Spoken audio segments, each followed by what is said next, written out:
Good morning. We find ourselves at Wednesday of the Great Easter Octave. What I would like to recall for you this week is the purpose of the Easter Octave itself. Of course, just last Sunday, we celebrated the Church's greatest feast, the Feast of Easter, the resurrection of the Lord from the dead and the accomplishment of our salvation. And beginning with Easter Sunday and then for the next 7 days, in other words, totaling 8 days altogether, the Church celebrates the Easter Octave. And by that I mean that each day at Mass, we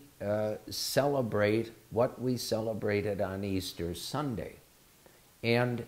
each of the Gospels during the Easter Octave, which will end next Sunday with the beautiful second Sunday of Easter, Divine Mercy Sunday, but each day of the octave, the Gospels all recount for us that first Easter day, that Easter Sunday when the women went to the tomb early in the morning and found it, the stone rolled away, and they encountered the angels who told them, you're looking for Jesus. He is risen as he said.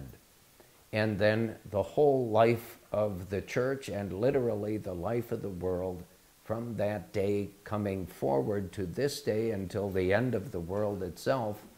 has been changed dramatically because Jesus, the Son of God, did exactly as he told us he would do.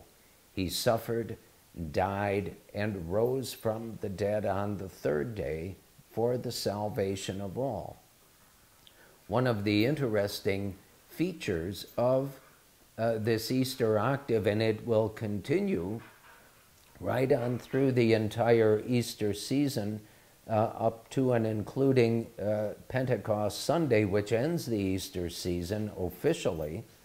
is that the first readings for weekday Masses and for the Sundays of the Easter season all are taken from the Acts of the Apostles.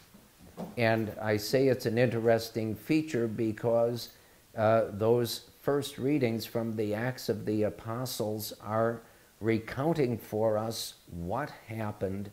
after Pentecost Sunday as far as the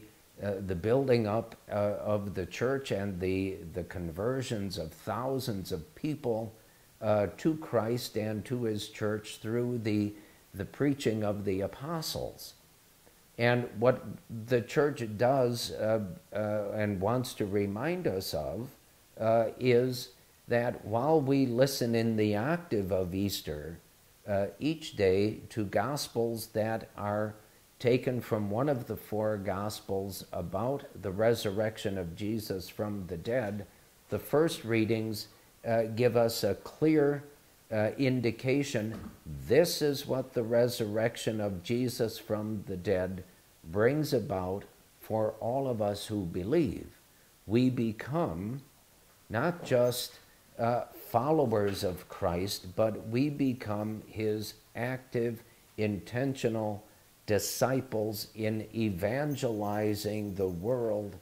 about the good news that Jesus is crucified and risen from the dead for our sakes. And so the importance of the Easter Octave really is something like a preparation for all of us to do exactly what we listen to in those first readings every day from the Acts of the Apostles, to do what they did by word and much more by example, show the world who is Jesus and why do we believe and follow him, and why should they believe and follow him as well. And so as we continue with the beautiful Easter Octave and the entire Easter season, let us continue to strengthen our faith with frequent Mass, frequent confession, and that faithfulness to our daily prayers, so that as those before us have done, we will do and hand on to those who come after us the good news of Jesus crucified and risen from the dead, the source and the summit of our very lives. May God bless you in this Easter octave and throughout the entire Easter season.